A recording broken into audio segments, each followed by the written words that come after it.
everybody, this is Helena from Helena Plays Games, and today we're going to be taking a look at Zoar. Zoar is the newest game by Vesuvius Media, and it is a Spiel release.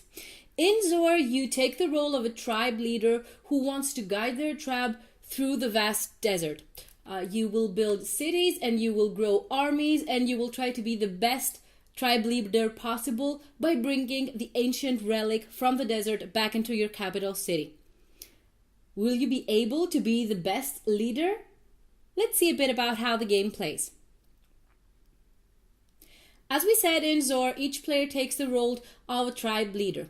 So each player takes the tribe leader and the meeples of the corresponding color along with the player board. The player board also works as a player aid. During the game, you will do several things. You will move, you will combat, you will build your cities and raise your armies, and then you will have the divine intervention. The game features two main resources. One is food and the other is metal.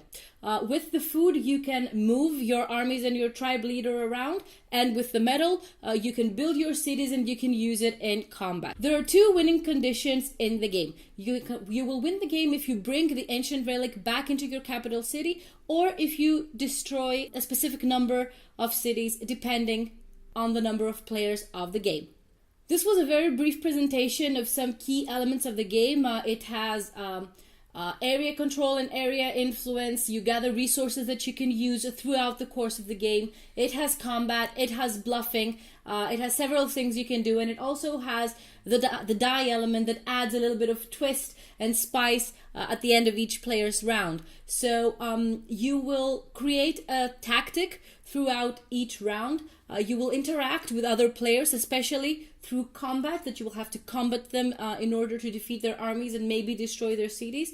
And you will also interact with other players through the divine intervention phase. Now, in this phase, you roll a die, and depending on the result, then several things happen on the board. The board is comprised from tiles. Each of the tiles has a specific number. So depending on the number of the die, then a set of things will happen to that tile. The things that will happen will be in favor of you, but will destroy your enemies. So you will destroy armies and cities with the divine wrath through the divine intervention. However, although at the beginning I thought that this was going to be an element of the game that I'm not going to like, after several plays I figured out that it's not as bad as it seems. So you can counter it in any way. It does not happen very often. It adds a bit of spice, and at the end of the day, it does not mess with the strategy that you have created. Overall, it is a fast-paced game. It takes around 30 to 40 minutes to play. It's a 2 to 4 player game. It is a game that is very easygoing. It has a bit of a thought process involved because you will have to create a strategy throughout the board.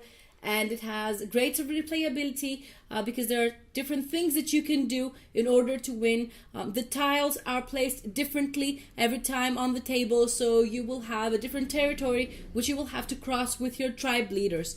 It is a very nice game, a game that you can play with your family and friends, both if they are casual gamers or if they are more core gamers. They're going to enjoy it equally. This was Zoar, an Spiel released by Vesuvius Media.